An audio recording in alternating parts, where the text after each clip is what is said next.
Islamic State has taken responsibility for their botched attack in Garland, Texas, pretty much my hometown. I'm from the same suburb, Rockwall bordering it. And CNN, I've got the clips, is actually basically saying the people deserved it because they dare have cartoons criticizing the Prophet Muhammad. Well, we are a classically liberal society, and that doesn't mean we restrict free speech. It means, in the words of Thomas Jefferson, free speech, the First Amendment, is king.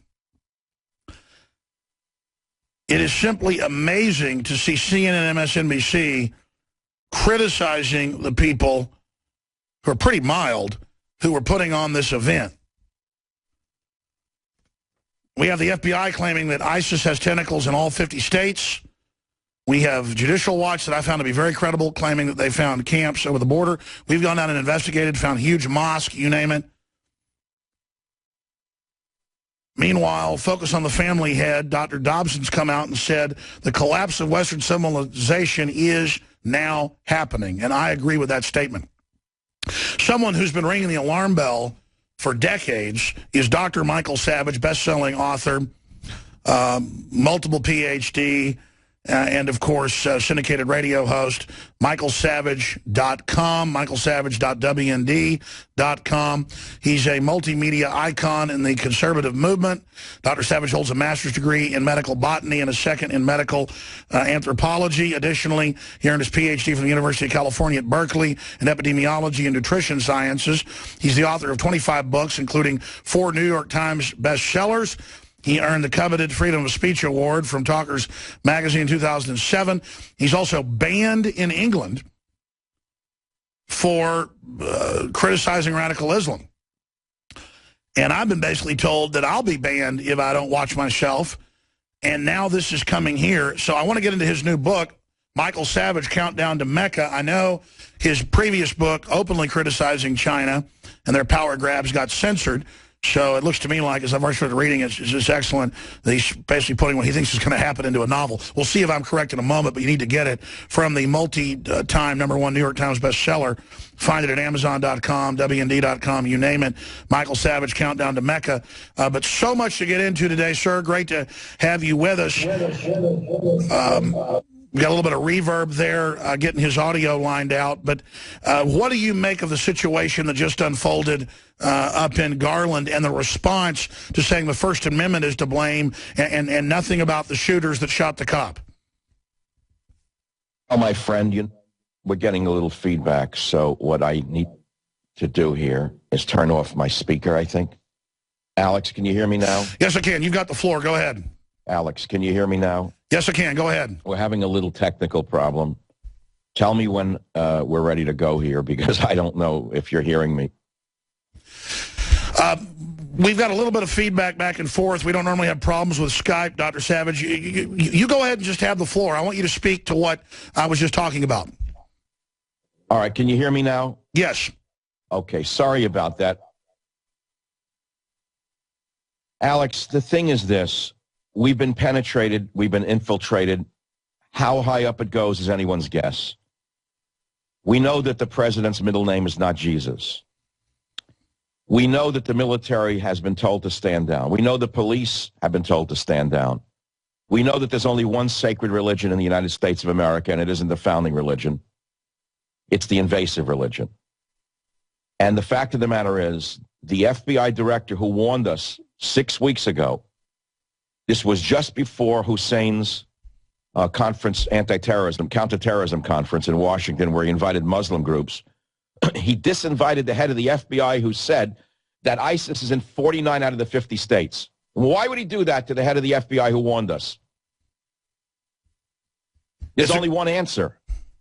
Someone in that team in the White House is playing for the other side.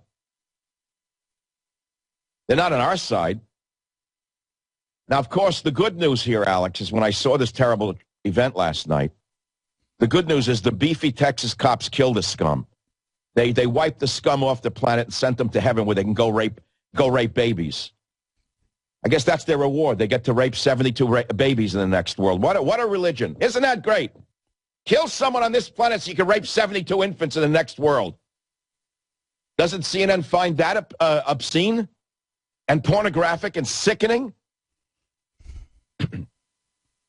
What can I say to you that you don't already know, Alex? We know we're at war. They've been at war with us for 1,000 years. The president has been at war with America from the time he, I guess, left Colombia and discovered his Afro roots.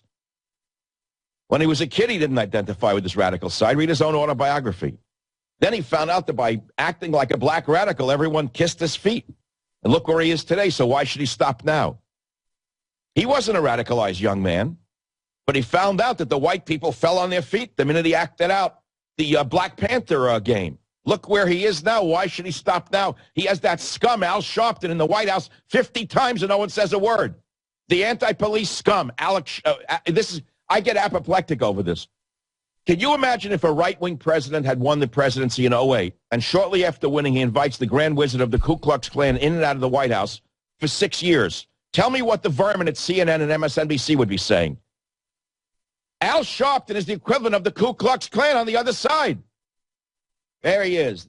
There's Ace walking to the plane. Cut that from the feed. Mr. Cool.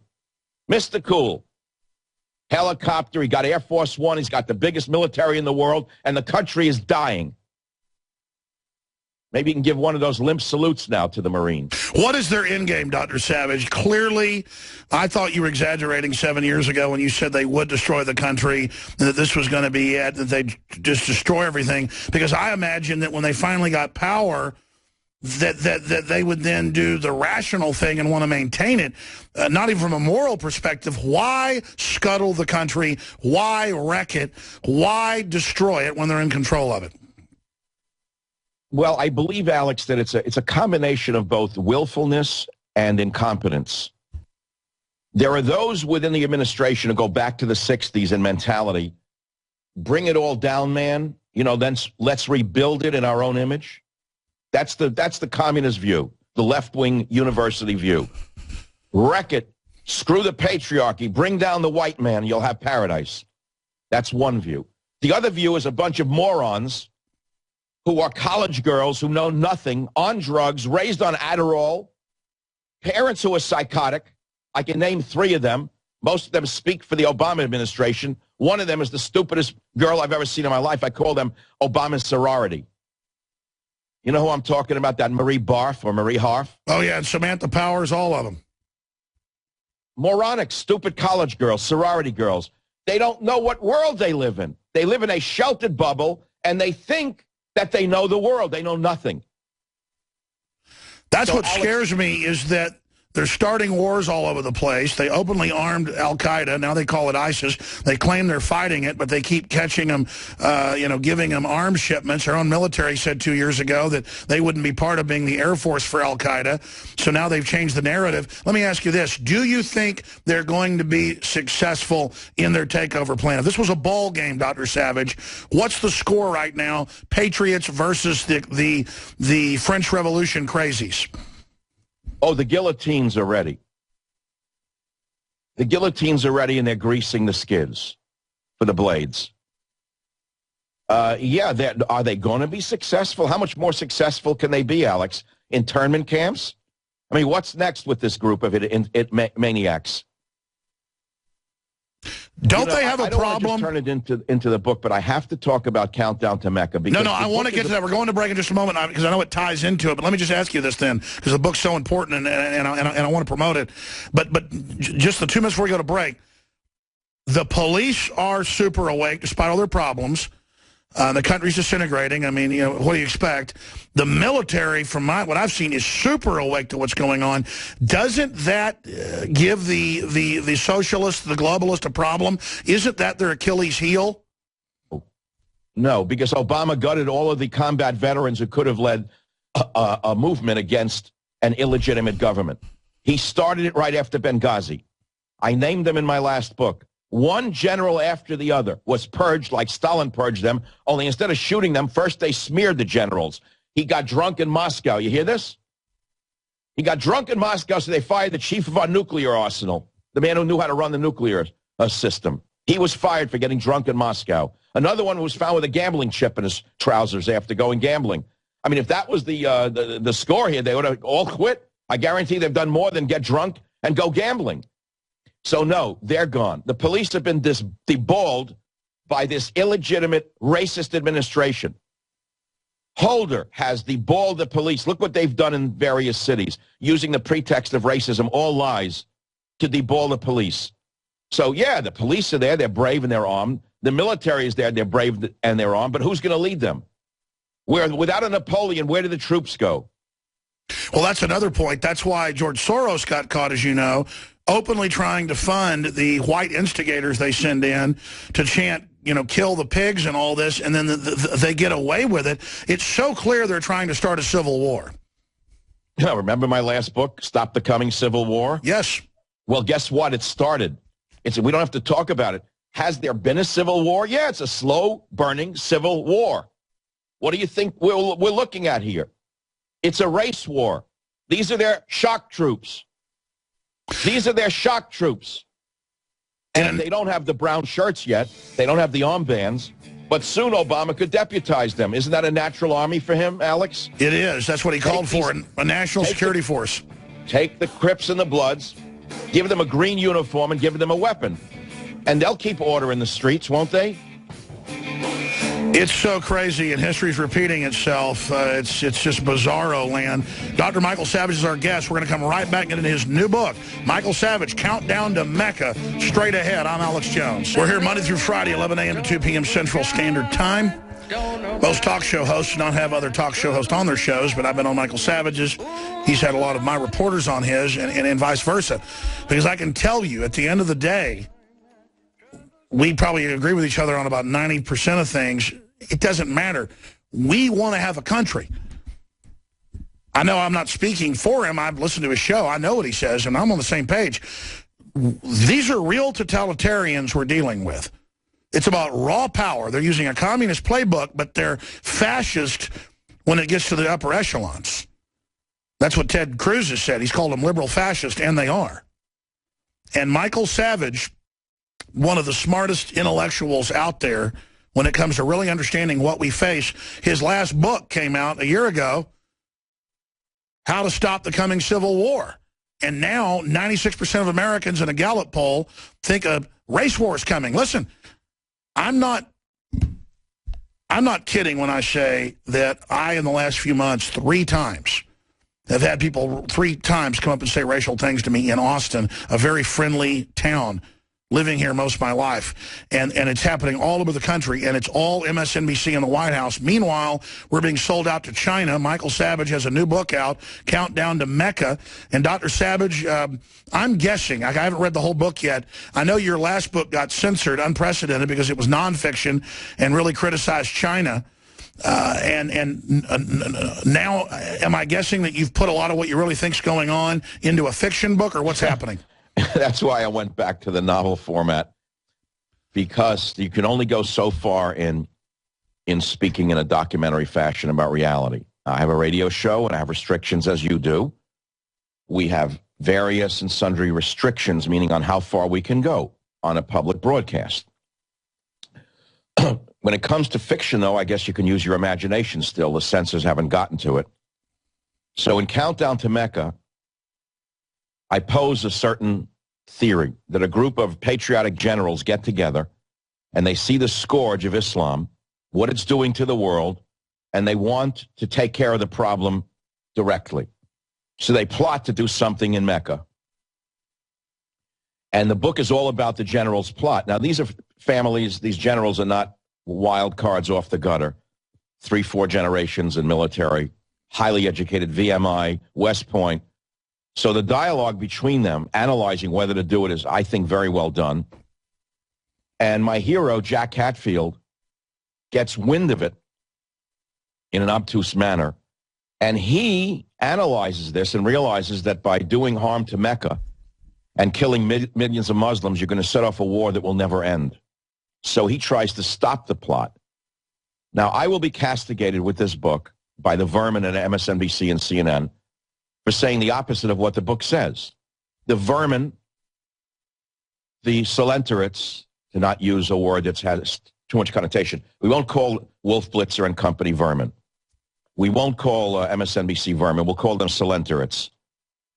The Salentates will say, oh, he wants to blow up Mecca without having read the book. It's the opposite. The whole book is a novelistic plot which shows intelligent people discussing such a doomsday scenario and saying, don't be crazy, it'll set the world afire. Sure, that's like Jade Helm. All we said is it's conditioning for military occupation for the Tea Party, which they admit, and the media says that I say Obama is going to invade Texas. They always deceive. Please continue. I want to read you a paragraph, Alex. I know that you're going to like it. So it's the generals are talking about it. It's 2 paragraphs long. And one of them says to the other that they should do it. And the General Morton invites them to a shooting range at West Point to finish the plot. And the men say to him, what did you get us here for? And he says, I will cast terror into the hearts of those who disbelieve, Brooks quoted, as if General Morton hadn't spoken. Therefore, strike off their heads and strike off every fingertip of them. Who said that? He looked into the face of each general. Reynolds seemed to look back at him, but in fact his gaze wavered between the general's eyebrows and eyelashes. Bullseye looked around like a soldier on point. Only Morton stared back defiantly, his lips tight. The Quran, sir, Morton replied, verse 812, just one of the more than 100 verses that call Muslims to war with what they call non-believers. General Brooks asked, and who do they call non-believers? Anyone who isn't Muslim, Reynolds interrupted. Quran 551 states that Muslims are not to take Jews and the Christians for friends. Allah describes them as unjust people, close quote. The Quran invokes kill the infidel 120 times, General Brooks said quietly, almost to himself. He gazed at the empty sky. What kind of sane nation permits these people to practice such open hatred? Sir, Morton said, I thought we were here to discuss Firebird. That's the generals in the discussion of why they're planning this. Michael Savage, quick break, long 18-minute segment coming up. I'm going to give you the floor to really drill into as much as you can tell us about this book that's now just coming out, Michael Savage, Countdown to Mecca, and as he said, the media is already coming out and spinning what the book actually covers. Stay with us. Syndicated radio host Michael Savage is our guest for the rest of the hour. MichaelSavage.com. The new book by the #1 New York Times bestseller, Michael Savage's Countdown to Mecca. Available in bookstores everywhere and Amazon.com and MichaelSavage.com, WorldNetDaily.com, you name it. You should support him. You should support independent media that tries to get people thinking. And I'll be honest, if you go back 15 years ago, I saw the PNAC Clash of Civilizations, the neocons saying, we'll start a war with Islam because they've already started a war with us and have this big war and beat them. And I think that's kind of what Savage is getting into in the book. I haven't read it yet, only have 30 or 40 pages. It's excellent, like all his books. But that's basically a more modern example in fiction of what's going on. But at the same time, I'm not what you'd call, to use a liberal term, Islamophobic. I know that there are Alawites and non-radical groups and, you know, nice people I went to college with or whatever. But the big, strong vein of Islam, funded by Saudi Arabia and others, is to conquer, is to take over, I mean, they're killing Christians all over the world. The UN admits in 2014, the worst year on record for Christians. I mean, and then I watched CNN, Anderson Cooper, praising the Muslim Brotherhood when they were blowing up churches every day, crucifying people upside down, and attacking the military with one of our greatest allies. So I see Obama working with Odinga, his Muslim cousin in Kenya, to try to overthrow that country. I mean, this is real. And is this really a double cross? Is this a triple cross? What is the larger plan? There are hundreds of Saudi princes worth billions apiece, some of them over $200 billion apiece. You hear the richest man in the world's Carlos Slim. That's not true. I mean, could it be that actually we're being overtaken? Because England, they had thousands of kids in different cities being raped by Muslims, and they couldn't even report on it because that was seen as racist. Or is political correctness so strong that the left really doesn't understand what's happening? Michael Savage, get more into your book, into the generals, into what you break down, finish up that part, and then please answer my question about what the end game is, who you think these operatives might be, and what you think the establishment's doing, Michael Savage. You know, your questions are so good, Alex, as usual, that they have answers built into them. and it would be commentary upon your commentary for me to even answer them. You said it all by asking the question. But, I mean, to embroider on it is about all I can do. The fact of the matter is, either it's by design or by default that Islam is conquering the world. Make no mistake about it. They are conquering the world. We all know about Londonistan. We all know that the most popular young boy's name in England is Muhammad. Now, what sane nation on earth permits this to? How could a nation with such great dignity and great strength, founded by such powerful, crazed men that conquered most of the world, roll over like a bunch of pansies for this? How did this happen? Well, let's go back. The leader who let this happen said himself, I think it was Tony Blair, said, I made a mistake by promoting multiculturalism. He said that 2 years ago, remember? Oh, he made the mistake. Well, have they reversed it? Have they stopped importing Muslims from Pakistan? Have they stopped giving welfare to families with 12 children? Have they stopped the hate preachers from preaching? No, they banned Michael Savage from entering England. Have they said, oops, we're sorry, we didn't mean to ban you? No, they didn't say we're sorry. They didn't give me reparations for having banned me and denied me the access to England and the great dental care that I have been after all my life, or the great cuisine of England. I mean, after all, I can't get fish and chips in America. You know how great their cuisine is, and I can't get my teeth fixed because I can't go to England. The loss here is I love English society, British English society, England. The people I do love, the people are amazing. There's a certain wonderfulness about English people, at least they used to be when I went over there. I miss that. But the fact of the matter is, I'm not the only one banned from entering England. Some brave Israeli generals are banned from entering England. So I'm in very good company, and it's their loss. But the question is not about Michael, not about England. The question is what's coming here. That's all we care about. There's a huge difference between England being taken over in America, and it's both good and bad news. We're all armed to the teeth here. England has no weapons. They were disarmed by their liberals a long time ago, right? So this is the only thing that keeps the psychos, the sorority in the White House in check, is fear of the masses with weapons. But don't worry, they're working on that plan. They got the gangs in the streets of Baltimore, Ferguson, New York, and Philadelphia all riled up. They can always deputize them and give them weapons, or tell them to just bring out their AK-47s, since they already have them somewhere in their mother's closet. So that's not good news. You're asking me what the solution is, Alex? If I knew the solution, it would have happened already. We had an election last November. That was the solution. Elections used to be the place to go. I remember I used to say this on radio 15 years ago. You go to the ballot box or else they're going to go to the bullet box. So we had a way to redress our grievances. We voted. We said, get rid of this bum in the White House. Get rid of the sorority of leftist fanatics. Get rid of the corruption. It stinks to high heaven. He's the most abusive president in American history, not in terms only of his politics, but the abuse of the finances of this administration. He has sullied the White House by inviting one lowlife after another in there for parties we're not even allowed to see. He abuses the taxpayer by flying on Air Force One on any whim without any accountability. What if Bush had gone off on Air Force One as often?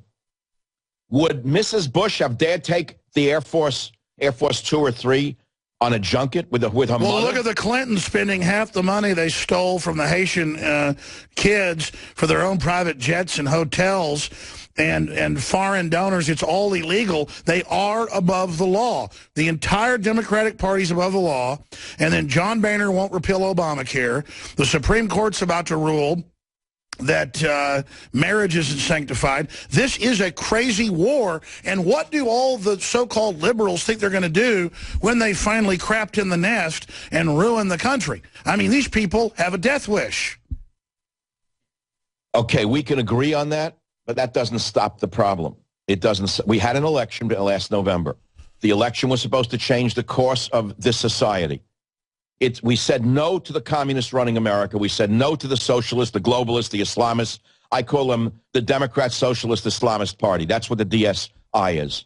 That's what the Democrat Party is today. Democrat Socialist Islamist Party. I've been saying it for 3 years.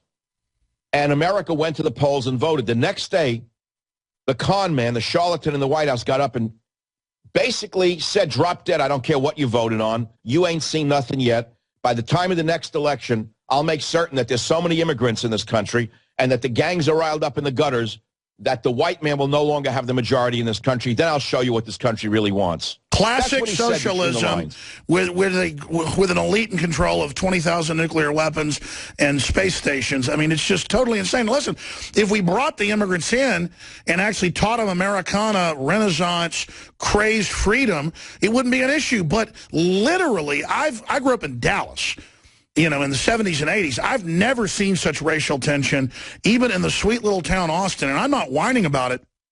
3 times the last 2 months. At night, coming out of restaurants, or once down at Barton Springs this Saturday at like 8 at night, I've had black people come up and just threaten me, and then they go threaten the next group of people and bare their teeth at me because I'm white. And I'm like, my God, what country did I just wake up in? How did this happen? I have no bad will against black people. I mean, it's mind control. Alex, come on, how did it happen? Obama's been working on this from the day he started, him and Holder. Every speech they've given has fanned the flames of racial enmity. I have followed their speeches at colleges and high schools. It's constantly hearkening back to the civil rights movement and how black people used to be in the back of the bus and how your ancestors suffered. We were getting along. We were moving together in this society. There was a relative harmony in this country. And then this administration came along, and we feared what would happen is happening. Alex, you know it's going to get much worse. You know they're ramping it up for the 2016 election. We all see that. You don't have to be an Einstein to see what this man is doing. You know, give him one credit. He's diabolically a genius. He really is diabolical. And you know, I always say it's an elite running things, but as you know, there's different power structures. This really is a cancerous power structure that actually believes their communist ideology. It's just crazy. Well, you know, a story just came out over the weekend about Fidel Castro's former bodyguard who said that he gave up on Fidel when he found that he was basically a cocaine dealer. The revolutionary who fought alongside Fidel Castro said that he had to abandon Castro because he found that he was nothing but a drug dealer using Cuba as a transit point, right, in order to fund the revolution. So what does it have to do with here? I don't know. What does it have to do with here? Why are we opening up? Why are we opening up channels with Cuba all of a sudden? Where'd that come from? Who is really running America and why? But we know it didn't start with Obama. Come on, let's be real, Alex. In the last 3 months of George Bush's reign, I was not invited to the White House. Sean Hannity was, Rush Limbaugh was, and the other members of the Rush Limbaugh cartel. Remember now, on the other side, Alex, there's a cartel as well, and you're a target of theirs, as am I. Am I correct? Oh, I know. Oh, they're constantly engaged in dirty tricks. Fox News, Rush Limbaugh, Hannity, they're all represented by Hannity and him and other lesser talkers who no one ever heard of, are represented by Limbaugh's brother. And that's the Rush cartel. They're the establishment Republicans who pretend they're not. They've been carrying water for the Republican Party for as long as I can remember. When Bush was president, they were invited to the White House. Remember that, Alex? Were you invited? I wasn't. No. They were given a tour. I wasn't invited, but Hannity went there. Old Hannity went there. They all went in there. Well, they had private meetings with Bush. But that's the thing. Where does the establishment Blue Blood Country Club group think they're going to be in their luxury golf courses when they bring in a violent revolution? How stupid are they? What is their problem? I don't think they think that far ahead. I think they live for today. They live for the comfort of today, the convenience of today. They believe there's a buffer between them and the masses, and that whatever hits the fan isn't going to hit them. They actually think they're insulated. Sounds like Marie Antoinette. Well, yeah, as I said, the guillotines are already being released, you know, and they're getting them ready. And I say that as I don't mean immediately. Well, Matt Drudge, as you know, tweeted that America may fall soon. Now James Dobson is saying that. I mean, the really smart people can see what's going on. You don't have to be that smart now. I mean, this is really historically obvious. And I got to be honest with you, I'm really concerned about. I mean, I don't know how much time we've got left. What else? And then when we get back into your book, what else do you think they might pull in his year and a half left in office? That's what I was getting at. Remember, toward the end of Bush's regime, it was September of that year, and I called him a fiscal socialist. I've been calling him that for 3-4 months, and I was castigated for it by the Limbaughs and the Hannitys. What do you mean fiscal socialist? They never heard the phrase. Well, that's what Bush was doing, expanding, spending. He went crazy. And I said, you've seen nothing yet. Watch what Bush does in the last 3 months of his regime. And what did he do? He busted the economy and gave us Obama. Remember, Obama was the savior who was going to save us from what had happened to the economy? Remember that? Yes. So it was a transition after 8 years of Republican ruin to give us 8 years of Democrat ruin. That's the game, Alex. 8 years one gang, 8 years the other gang, 8 years one gang, 8 years the other gang. Meanwhile, the economy is apparently doing well. Is it? I don't know. We don't know. We don't really know. No, even with Cook numbers at 0.2%, that's with unlimited free money to the establishment. I think you're right, though, and history shows this. You're a historian. Elites always become decadent and think they're invincible. And what I'm saying is, you ask what will Obama likely do between now and there's a long time left. It's not just 3 months left. He has a lot of time, so we already see what's coming.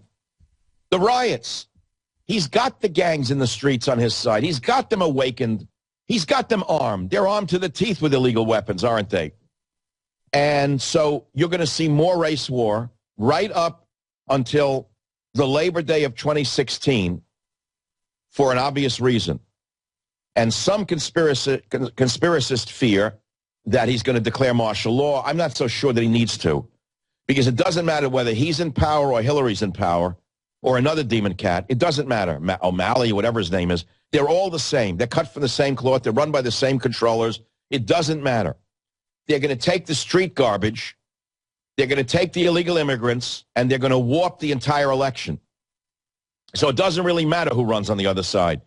So I don't think that it's going to come down to the camps and the internment and martial law. I don't believe so. I think it would upset the economy and the world for him to do that. Sure, they've got that as an emergency fallback. They've got that as an emergency fallback. But rest assured, if they don't get everything they want, they might have the bravado, or what's a better word, the chutzpah, to push it. I mean, they're bold. Fortune favors the bold. I think they're capable of anything. Well, they are capable of anything because he's the smoothest con man America's ever seen in the White House. You got to admit he's smooth. He doesn't scream in German. He doesn't march to the Horst Wessel song, does he? But he's performing along the lines of any other petty dictator. We know what he is. We can see it, those of us who can smell it. He is Al Sharpton with a smoother act. Sure. So, in other words, strip away the veneer of Obama and look at that street rat, Al Sharpton, and that's who's running the country. Well, look at how Sharpton's been at the White House over 50 times.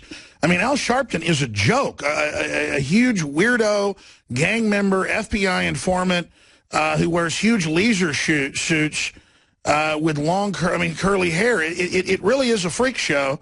It'd be like having Benny Hill as president or something. It just none of it makes sense.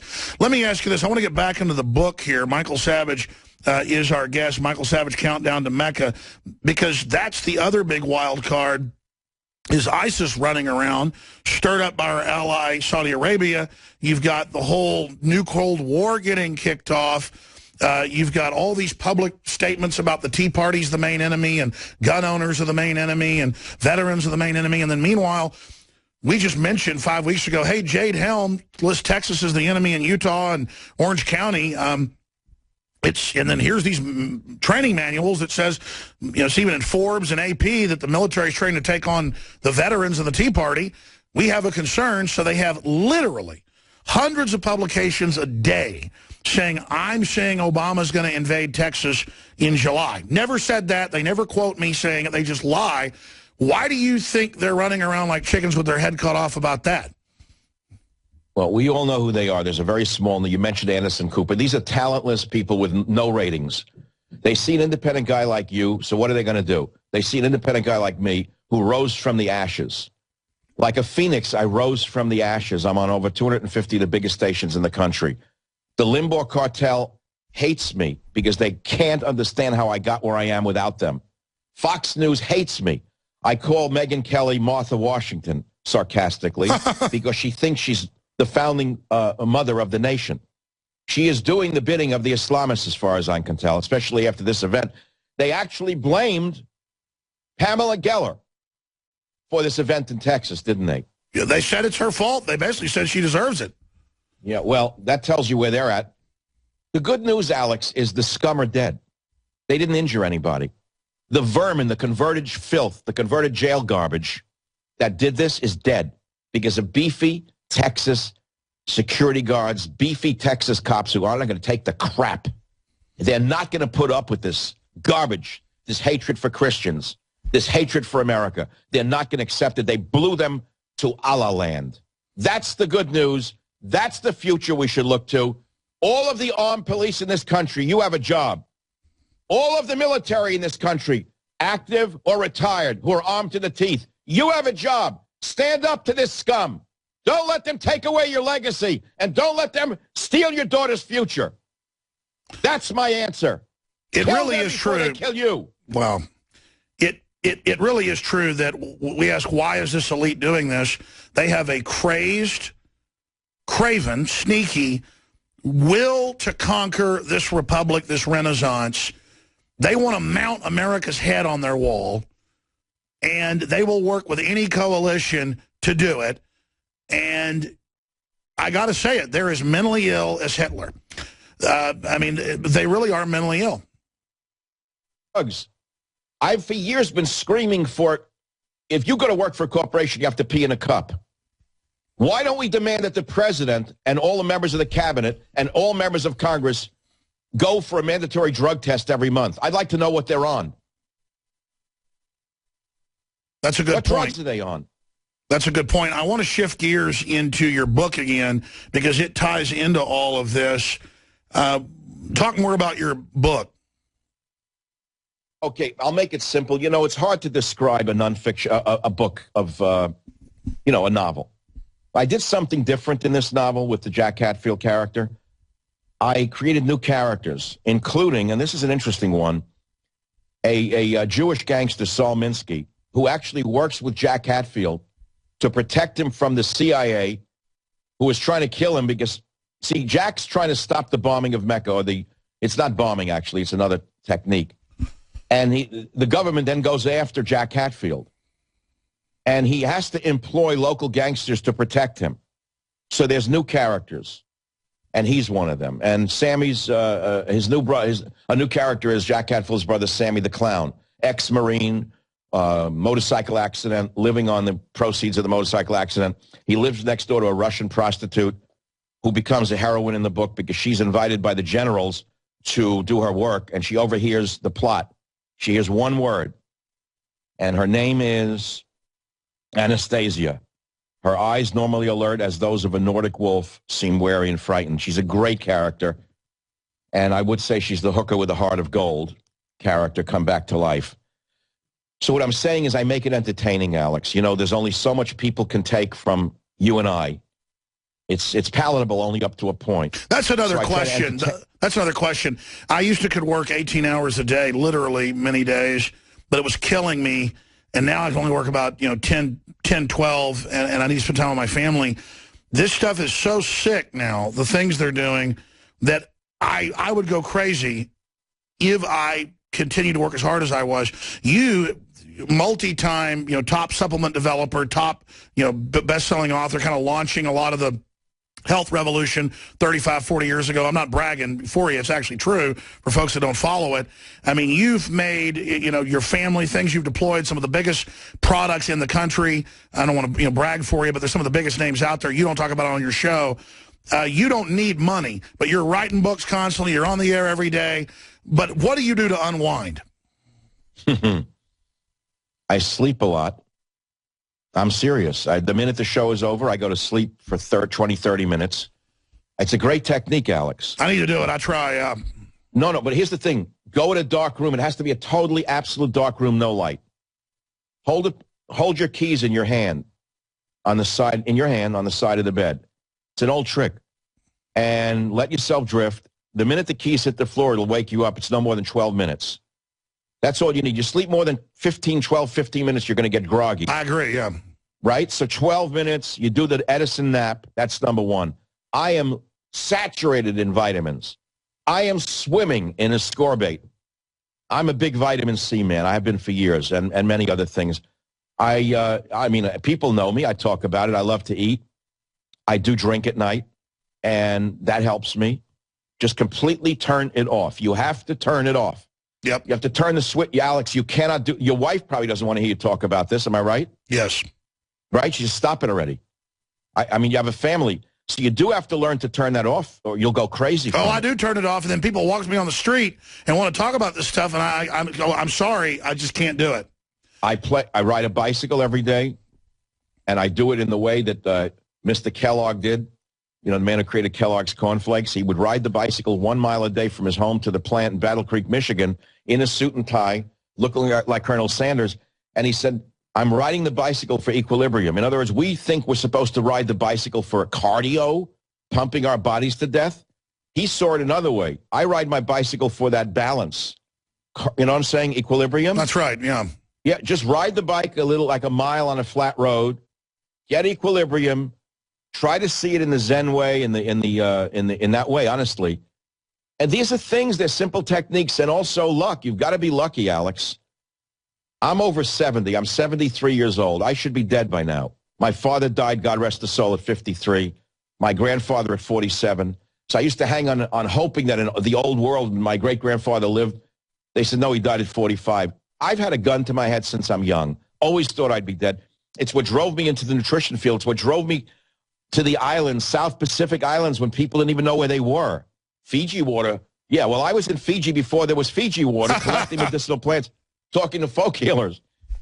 No, you're right. I made the decision about 4 years ago to lose weight, get in shape, because it's the same thing. Like a lot of my great-grandfathers and people were successful businessmen, but they all died at like 50 from heart attacks because they never slowed down. My dad's dad as well. So that's why I just won't work as much as I did, because it's up to other people to fight this as well, not just us. And it comes down to scum wants to conquer better men, better women. And if we let them conquer us, I guess they are better than us. The new book is excellent. I can't wait to read the whole thing. Thank you for giving us time today. I know you're a very busy man. Countdown to Mecca, Dr. Michael Savage. We salute your hard work promoting the Bill of Rights and Constitution and our sovereignty, and you've been proven a prophet of what you predicted happening. It's all, unfortunately, come true. Alex, I love your show. You're one of the best in the country, if not the best. And you are very strong. But remember, we all have our limits. You look good, by the way. I don't know what diet you're on. I want to know what it is. Well, I was falling apart. I've just done a lot of stuff, but God bless you. Thank you, Dr. Savage. Thank you, Alex. You look great as well. Thank you. Very exciting interview. There he goes. We'll be back with the news and your calls. Stay with us.